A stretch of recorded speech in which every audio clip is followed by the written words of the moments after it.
Raja Saab teaser చూసారా? ఎలా అనిపించింది? నాకైతే మంచిగానే అనిపించింది. మరి చూసిన వాళ్ళకి చాలా మందికి అసలు ప్రభాసేనా కాదా అన్న డౌట్ అయితే వస్తుందంట. మరి ఎందుకు వస్తుందో కానీ తెలియట్లా.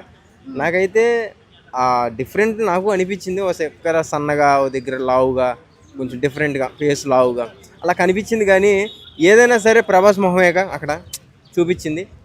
దాంట్లో ఒరిజినల్ ప్రభాస్ ఏదన్నది నాకు కన్ఫ్యూజే. కాకపోతే ఫోటో అయితే మనకు కనబడేది ప్రభాసే కాబట్టి సో ఇస్ హార్ట్ఫుల్గా బాగుంటుంది అనుకుంటున్నా.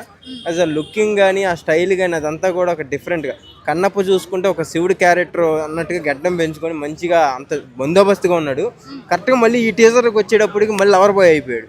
బా ఏమి ఇచ్చాడు అప్పుడు ట్విస్ట్. వింటేజ్ లుక్స్ కనిపించా అంటారా ప్రభాస్ లో? మరో డార్లింగ్, మరి డార్లింగ్ అంటే అసలు లెక్కలేదు అప్పుడులో. ఇప్పుడు అదే డార్లింగ్ మళ్ళీ ఇక్కడ లవ్లీగా కనపడటం చాలా బాగుంది. అంటే బీజిఎం కానీ అదంతా ఎలా అనిపించింది టీజర్ చూస్తున్నప్పుడు? తమ్మన్ గారు తెలిసిందే.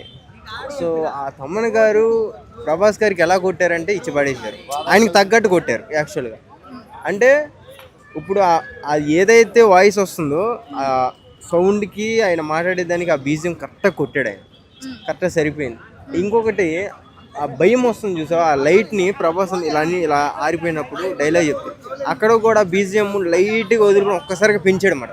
అంటే ఆడియన్స్ థియేటర్లో చూసేటప్పటికి అసలు ఏం జరుగుతుందో అక్కడ అన్న మైండ్ సెట్లోకి తీసుకెళ్లే మ్యూజిక్ కొట్టాడు అక్కడ. సో అదంతా కూడా చాలా హైలైట్గా అనిపించింది నాకు. చాలా బాగుంది. ఇంకోటి మనం స్టార్టింగ్లో లింగి పోస్టర్ ఒకటే వదిలేరు మనకి. సో దీంట్లో చూసుకుంటే అక్కడ ఉన్న ప్రభాసేనా అనిపిస్తుంది. అంటే ఏదో ఒక బొమ్మ నడుచుకుంటూ వెళ్తే లింగి ఎలా ఉంటుందో అలా డివైస్ చేసినట్టుగా అనిపించింది నాకు.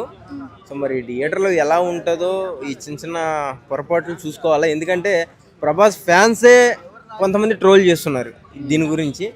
అది కరెక్ట్ కాదు. సో ఆలోచించండి ప్రభాస్ ఫ్యాన్స్. ఎంతైనా లేట్గా వచ్చాడు, మన ప్రభాస్ మొహమే కనపడుతుంది కాబట్టి ప్రభాస్ ఫ్యాన్స్ అందరికీ డార్లింగ్, లవ్ యూ.